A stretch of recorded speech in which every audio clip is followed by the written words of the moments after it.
শুভ দুপুরের অনেক অনেক শুভেচ্ছা বন্ধুরা। আমি উপমা আজকেও চলে এলাম তোমাদের মাঝে একটা লং ভিডিও নিয়ে।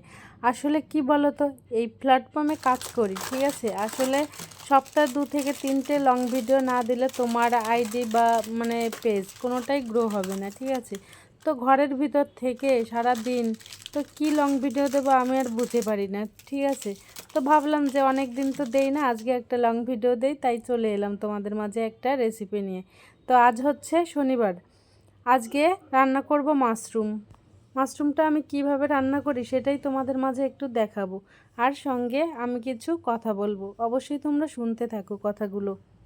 জানো তো বন্ধুরা, যেহেতু আমি গ্রামের মেয়ে, তো ছোটোবেলা থেকেই এটাকে কিন্তু আমরা ছোটোবেলা বলতাম যে ব্যাঙের ছাতা। তো এগুলো কি খায় নাকি, ঠিক আছে। বইতেও কখনো কখনো পড়েছি, ঠিক আছে, যে মাশরুম এটা একটা সবজি, কিন্তু ওটা যে এগুলোকেই বলে এটা হয়তো বা সে তখন জানতাম না। এখন হয়তো বা সময়ের সাথে সাথে অনেক কিছু জানতে পেরেছি, শিখেছি, খাই সেগুলো, ঠিক আছে। তো মেয়ের বায়না ছিল আজকে হচ্ছে মাশরুম খাবে, তো তার জন্য দেখো রান্না করতে চলে এসেছি। মাশরুমটাকে আমি প্রথমে সুন্দর করে গরম জল দিয়ে ধুয়ে নিচ্ছি। আর সময়ের সাথে সাথে তো সব কিছু জানতে হয়, বুঝতে হয়, তাই না। দেখো, সত্যি বলতে মাশরুমটা কিন্তু ভীষণই পুষ্টিগুণ সম্পন্ন, ঠিক আছে, একটা সবজি। একে ঔষধি সবজি হিসেবে বিবেচনা করা হয়। জানো তো, মাশরুমের অনেক গুণ আছে, দেখবে বইতে পড়ে বা যে কোনো ইউটিউবে গিয়ে। পুষ্টিগুণ সম্পন্ন এই ঔষধি খাবারটায় কত রকমের যে পুষ্টি রয়েছে তা বলে শেষ করা যাবে না, ঠিক আছে।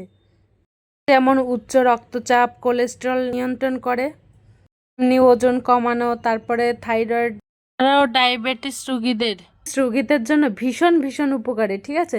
তো দেখো গরম জল দিয়ে ধুয়ে আমি কিন্তু এখানে কেটে নিয়েছি, ঠিক আছে, সুন্দর করে পরিষ্কার করে। আর এখানে ক্যাপসিকামটা আমি কিন্তু ভেজে নিয়েছি। দেখো মশলাটা আমি প্রথমে কষিয়ে নিলাম। এটা রান্না করতে আমরা যখন চিকেন টিকেন কষা করি, রান্না করে, ও ঠিক একই প্রসেসিং, ঠিক আছে। তো সেটা তো সবাই জানে। তো এখানে দেখো আমি কাজু বাদাম, একটুখানি রসুন, আদা, জিরে, লঙ্কা সমস্তটা দিয়ে, একটু টমেটো দিয়ে পেস্ট করে নিয়েছি। দেখো এতে কি হবে বলো তো, মাশরুমটা রান্না করলে, এমনি রান্না করলে তো আর গ্রেভিটা হবে না। আর এভাবে কাজু বাদামের পেস্টটা একটু দিলে একটু গ্রেভিটা ভালো হবে আর কি, খেতেও ভালো লাগে, বেশ ভালো লাগে আর কি, ক্রিমি ক্রিমি একটা ভাব থাকে। তো তার জন্য তো দেখো আমি কিন্তু এখানে রান্না করে নিচ্ছি, তোমরা দেখতেই থাকো। আর যারা জানো না তারা তো শিখে নাও একটু আমার ভিডিওটা দেখে। যদিও আমি তেমন একটা পাকাপোক্ত রাঁধুনি না, কিন্তু আমি আমার মতো করে রান্না করি, ঠিক আছে।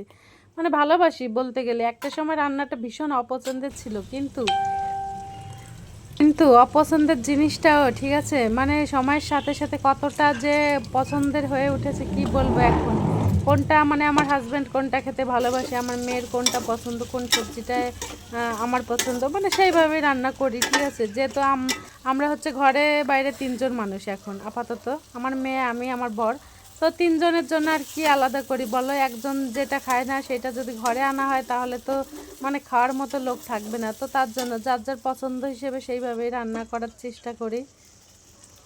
আর আজকে বায়না ধরেছিল মাম্মাম, তাই রান্না করে এখন খাবারটা দিয়ে পাঠাবো, ঠিক আছে। এখন তো যেহেতু 12টার দিকে ওর লাঞ্চের টাইম, তাই খাবারটা পাঠিয়ে দেবো, এই জন্য খুব তাড়াতাড়ি করেও রান্না করেছি। এক হাত দিয়ে ফোনটা ধরে ভিডিওটা করেছি, যে অনেক দিন একটা লং ভিডিও করি না, তাই একটু শেয়ার করি তোমাদের। আসলে কেমন লাগলো তোমাদের অবশ্যই জানাবে। এখানে দেখো ডায়েট কন্ট্রোলের জন্য একটা রেসিপি তৈরি করছি, সেটা হচ্ছে ফুলকপি, ক্যাপসিকাম, ঠিক আছে। তো সেটা একটু শুধুমাত্র ফ্রাই করব আমার বরের জন্য। তো কেমন লাগলো ভিডিওটা অবশ্যই বলবে বন্ধুরা। ভুল কিছু বলে থাকি তো ক্ষমা সুন্দর দৃষ্টিতে অবশ্যই দেখবে। সবাই ভালো থাকবে, সুস্থ থাকবে। ছিল আমার ছোট্ট একটা ডেইলি ব্লগ।